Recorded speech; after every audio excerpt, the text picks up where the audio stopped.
Mateus 5,13 está escrito assim: vós sois o sal da terra. Ora, se o sal vier a ser insípido, como lhe restaurar o sabor?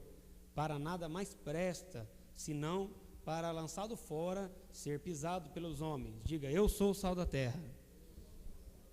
E o sal não pode ser sem sabor. Se perder, a pergunta é: como restaurar o sabor? Para nada mais presta, senão para ser lançado fora e pisado pelos homens. Marcos 9,50. Evangelho segundo escreveu Marcos 9,50.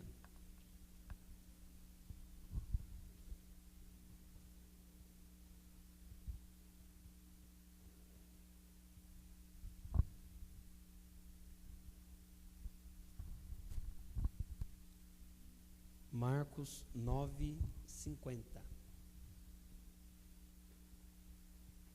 Quem for achando, diga glória a Deus. Amém.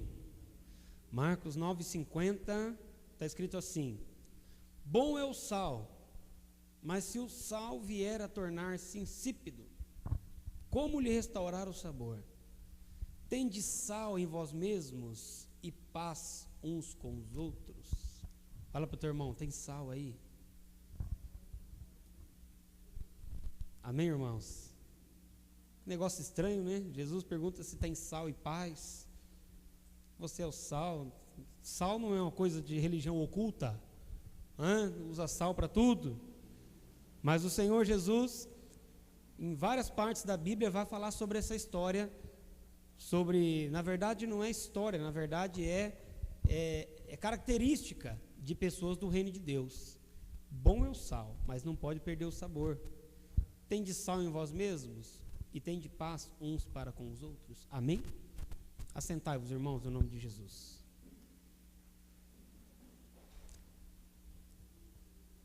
Amém, igreja? Dormiram bastante aí? Chuva e frio, né? Bastante chuva. Foi muita chuva não, só umas pancadinhas, né? Depois à noite foi um pouquinho mais. Frio hoje e amanhã vai esfriar mais. Diz a previsão do tempo, né, meus irmãos? Uma pergunta simples, se eu conseguir achá-la por aqui, minha pergunta, está aqui. Uma pergunta simples: qual é o seu nome prático dado por Jesus no Novo Testamento? Qual é, irmãos e irmãs? Qual é, Renan, o seu nome prático? Qual é o seu nome prático dado por Jesus no Novo Testamento? Prático, não Renan, o nome prático. Na prática, qual é o seu nome dado por Jesus no Novo Testamento? Você sabe? Sabe, André? Sabe, Paulo, qual é o seu nome prático dado por Jesus? Quem mais sabe, levanta a mão aí, vamos lá. Amém? Quem sabe, meus irmãos? Mateus 5,13. Sois o sal da terra. Amém, meus irmãos? Ou seja, nós somos o tempero. Sal, quimicamente falando, você que estudou, né, Renan? Ou fisicamente, cloreto de sódio, não é isso? Matéria que compõe o sal. Nós somos chamados por Deus de tempero, tempero do mundo. Se o seu nome prático é sal, teu apelido é tempero. O que o tempero faz? Tempero dá sabor. Amém, meus irmãos? Para que serve o tempero? Serve para tudo. Tudo. Se não houver tempero nas coisas, não há como usar essas coisas. Alimentos, não é? Até tinta, pintura precisa de um tempero. Aí não é para se alimentar, né? Para dar tonalidade, meus irmãos.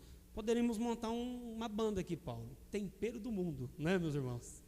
Eu acho que já existe essa banda, Tempero do Mundo. Eu creio que já existe, né? Alguém canta aí em nome de Jesus, chamado Tempero do Mundo. Se você analisar essa questão de tempero, você vai ficar pensando: peraí então. Se o tempero que tempera, eu sou sal e eu sou tempero, onde eu chegar, a situação fica temperada. Amém? Amém? Amém? Eu fiquei pensando: peraí, mas sal demais não é bom? Não, sal demais não é bom. É bom bastante sal, Paulo? casadinho de novo, come uma comida salgada que só Deus para ter misericórdia. Irmãos, sal demais não é bom, meus irmãos. Ou não é assim lá na sua casa? Lá em casa era assim. Primeiro dia errou, primeira semana era tudo errado. Aí a emoção de ser casado, né? Aí descobre que a mulher não sabia nem fritar um ovo, aí vira uma confusão, né, meus irmãos? Mas sal demais estraga. Para você e eu, como assim sal demais estraga? É como uma pessoa que fica cortando as outras pessoas para falar de Jesus. Aí aquela pessoa não quer ouvir falar de Jesus, aí ele fala assim, então tá bom, para você não prego mais, você vai para o inferno mesmo. Aí é sal demais, aí não dá. Aí eu estou ameaçando, aí se a pessoa não quer ouvir o evangelho, eu pego e dispenso ela, falo, não, você não vai fazer mais parte do meu convívio, eu já falei a verdade uma vez, 2 vezes, já falou a verdade, agora desprezou. Não, aí é sal demais, aí não funciona, porque o tempero, ele é na medida. Se for muito, muito mais temperado, meus irmãos, vai estragar um pouquinho. Agora, como o sal pode perder o sabor? Essa é a primeira questão levantada pelo provérbio de Jesus que nós lemos. Se o sal vier a tornar-se sem sabor, como restaurar o sabor? Versículo 50 de Marcos 9. Como restaurar o sabor, né? A estabilidade do sal, cloreto de sódio, é tão grande que alguns pensam que Jesus estava falando de algo que na realidade não pode acontecer. Sal não pode perder o sabor, não é verdade? Você pensa assim, sal não perde o sabor nunca. Sal é algo muito forte. No tempo de Jesus, o sal era praticamente como a roupa, sobrevivência, dependia do sal, meus irmãos. No tempo de Jesus, o sal era diferente do nosso tempo.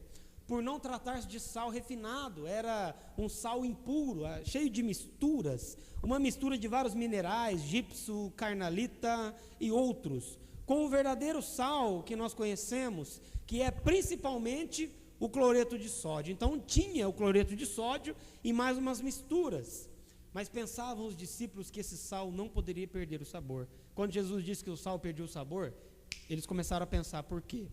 Cloreto de sódio é uma substância higroscópica, ou seja, é uma substância que atrai a umidade do ar para si. Se você deixar pacote de sal aberto, ele vai ficar úmido. É natural para o Paulo aí, o Alexandre que é garçom, às vezes vai servir alguma coisa e a pessoa vai usar o sal na hora do buffet.